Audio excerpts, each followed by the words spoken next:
मैं 35 साल तक भिक्षा मांग करके खाया हूं। मैं 35 साल तक भिक्षा मांग करके खाया हूं। अब ये मत पूछिएगा, जब साहब 35 साल तक भीख मांग रहे थे तो अक्खा इंडिया में एक भी ऐसा आदमी नहीं मिला जो नरेंद्र मोदी, माफ कीजिएगा बाबा नरेंद्र दामोदर दास मोदी महाराज जी से पूछ सके, गुरु तुम तो इतने हटे कट्टे हो फिर भी भीख मांगते हो, शर्म नहीं आती आपको? तो भाई लोग, ये तो साहेब का ही जलवा है कि साहेब बचपन में ही चाय बेची मगर किसी ने भी नहीं देखा।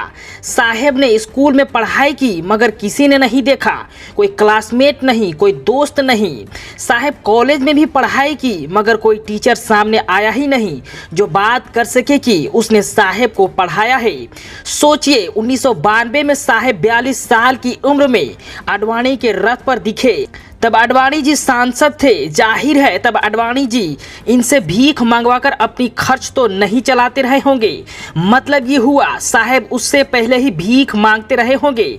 साहेब ने कहा 35 साल भीख मांगे, मतलब 42 में से 35 साल को अगर निकाल दे तो बचेगा सिर्फ 7 साल, यानी कि 7 साल की उम्र से ही साहेब भीख मांगना शुरू कर चुके थे। इस निष्कर्ष के बाद कई सवाल उठते हैं।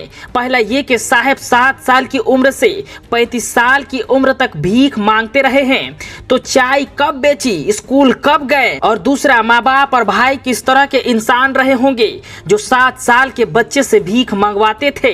दरअसल साहेब टनाटन झूठ बोलते हैं। जज्बातों को बेचने के पिनक में जुबान से दिमाग का कनेक्शन टूट जाता है। जुबान से बोलने के लिए दिमाग की कमांड की भूमिका होती है जो साहेब पर लागू ही नहीं होता। दरअसल ये झूठ हमारे राजनीति का उड़न हो जाने का शौकीन है, हमारे नेताओं के झूठे हो जाने का यस्कान है और सत्ता की कुर्सी पर बैठे लोगों के उज्जट हो जाने का अराजक अभियान है। ऐसी झूठ को सुनने के लिए भी हिम्मत होनी चाहिए और उसमें भी विश्वास करने के लिए जरूरी सबसे बात यह है कि सुनने वाला उज्जट और बेशर्म होना चाहिए। भारतीय जनता पार्टी के लिए साहेब का ये झूठ अपने सीने में धसाया जाने वाला कृतिक स्तंभ है। अपनी सतरंगी झूठ के साथ भारत राजनीति की शालीन परंपरा में बीजेपी के प्रधानमंत्री ने बेशर्मी की नाल ठोक दी है। तो दोस्तों आज की इस वीडियो में बस इतना ही, फिर मिलेंगे एक नई वीडियो के साथ। जय हिंद।